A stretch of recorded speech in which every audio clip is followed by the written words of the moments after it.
You thought it would be Persona 5 spoilers, but it was me! Gonna Persona 4 spoilers! Also, spoilers for Omori and Death Note. 3, 2, 1, go!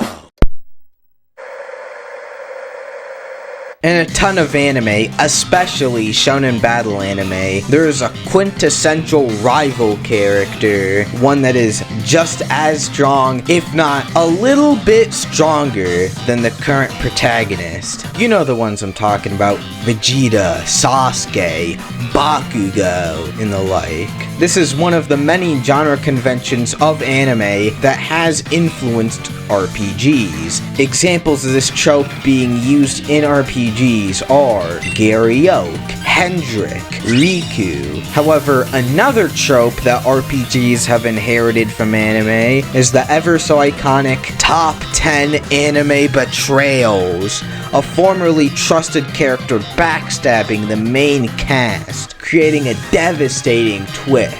I love both of these tropes, and they have made for great characters. But here's the thing: they fundamentally do not work as the same character. Wow, this one guy that was being antagonistic to the Phantom Thieves was also the other guy that was being antagonistic to the Phantom Thieves? Who could have guessed?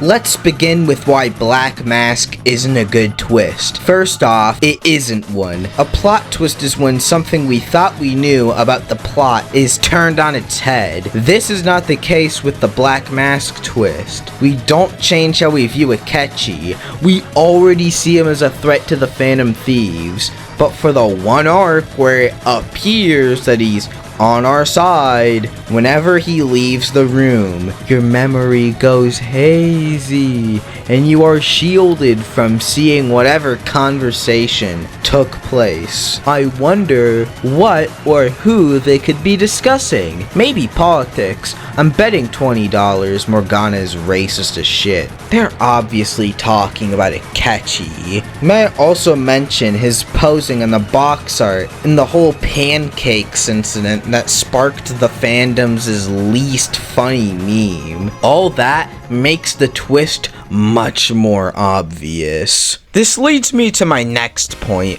which is that Akechi is a much less intelligent character than the narrative wants us to think he is. He's a detective prince, and multiple social link abilities imply him to be such a master at sleuthing that he can see straight through enemy weaknesses. The game wants you to think that he's super smart, but he isn't when you actually look at the narrative. How are you gonna convince me he's a mastermind just to have himself revealed to be the traitor because of his love for breakfast pastries? This isn't like Death Note, where Light's plan only narrowly fails because he got genuinely outplayed because of something he couldn't see coming, combined with a little bit of his ego. On the other hand, the detail that ultimately led to the downfall of Goro Akechi was on accident on his part and the Phantom Thieves. To convincingly write a smart character, they have to actually think through things other competent characters can't. Don't give them cheat codes or make all of the other characters dumb. Or in Akechi's case, constantly insist he is smart without doing anything that warrants it. At no point does he make a genius move that outsmarts the Phantom Thieves, or at least in a way that isn't immediately countered. He never truly earns the title of genius in the story. It is all tell and no show.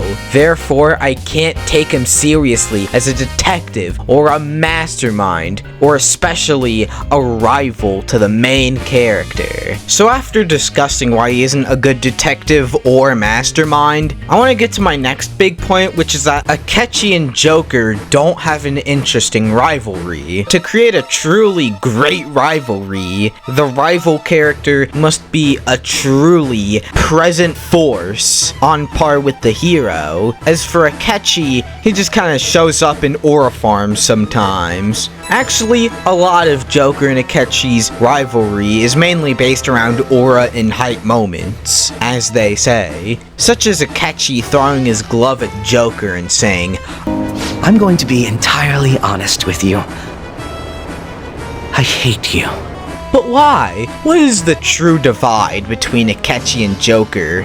Rebellion and conformity? I mean, it's hinted at a few times, but not much. Even then, he seems accepting of rebelling against godly authority just in time for the third semester. So with no compelling central conflict, the rivalry feels almost weightless in my opinion. Joker and Akechi's thematic parallels begin and end with one wearing white and being orderly, and the other wearing black and being chaotic. While Joker does an amazing job in representing chaos and ending up as one of my favorite characters ever, Akechi doesn't really dive into the themes of law and order in any interesting way, or at least as interesting as the Shin Megami Tensei law characters, such as Zelenid and Jonathan. All of that, combined with the fact he's an absolute non-threat, makes for a really mediocre rival. But hey, what about the climax point of his story and rivalry with Joker being his boss battle? Well, that's really mediocre as well. His boss has two phases, one as his normal Phantom Thief self, and one is the Black Mask. So let's begin with how the fight starts with him just using two lame generic enemies. It just feels like padding and has no reason to be there. Maybe it was put there so that he dies in 5 minutes instead of 4 minutes. Instead of 4 minutes. Yeah, he's way too easy, especially for a boss that is supposed to have so much build up to it. All those hype moments, all for him to get flattened like a pancake. Alright, you can blow through his HP super easy, making the entire conflict anticlimactic. Another thing that makes this fight feel anticlimactic is that he has no unique fight theme to call his own, just the standard Persona Awakening theme. This is one of the most important fights in the story, and it belongs to one of the most important characters in the game. Not only does he not have his own boss theme, not a single song in the game's OST belongs to Akechi. No More What Ifs doesn't count because it plays a lot when Akechi isn't around, such as in the Jazz Cafe and the Thieves' Den. In this vast OST, not a single song belongs to Akechi or his boss fight, which perfectly portrays how much of a nothing character he truly is.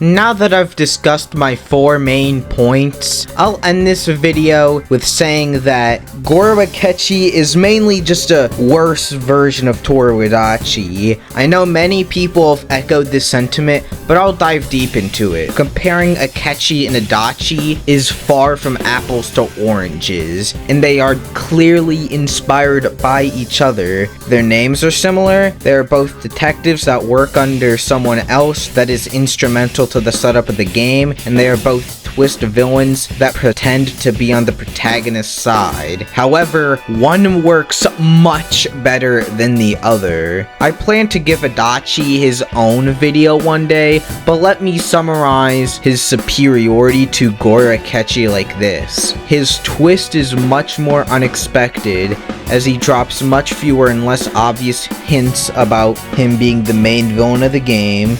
The story is honest about him being an egotistical whiner that went too far with his revenge against society, and was a killer that couldn't really cover his tracks. The story is subtle about the thematic parallels between Yu Narukami and Toruidachi that matter a lot to the core themes of the game. and Adachi's boss fight is truly climactic. But to contrast with Goro Akechi and summarize my arguments, he isn't a good twist villain because the twist is extremely obvious and poorly executed. He's far dumber than the story says he is. His rivalry with Joker is superficial, and his boss is an anticlimax. Now listen, I know Akechi has his ride or die supporters, so don't feel personally attacked if Akechi is your favorite or a character you really like. This video was not made to attack you, the viewer. This video was made to attack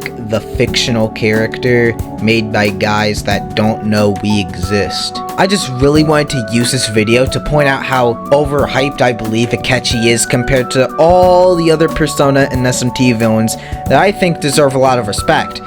So, thank you for watching, like and subscribe if you liked the video. Also, check out my Twitter for very thoughtful and insightful takes on the current political and economic state of the world right now. I'd also love to thank all of you for getting my views much higher than normal on my last video. I don't expect it to happen again, but thank you, and I hope you enjoyed this video as well.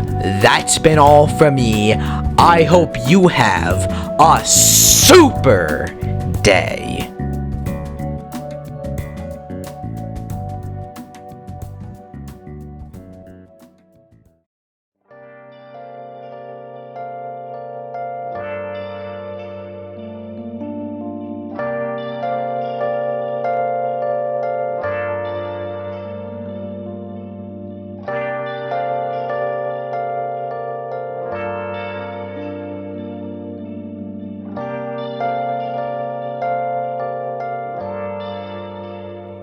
Where have you been? Been searching all along.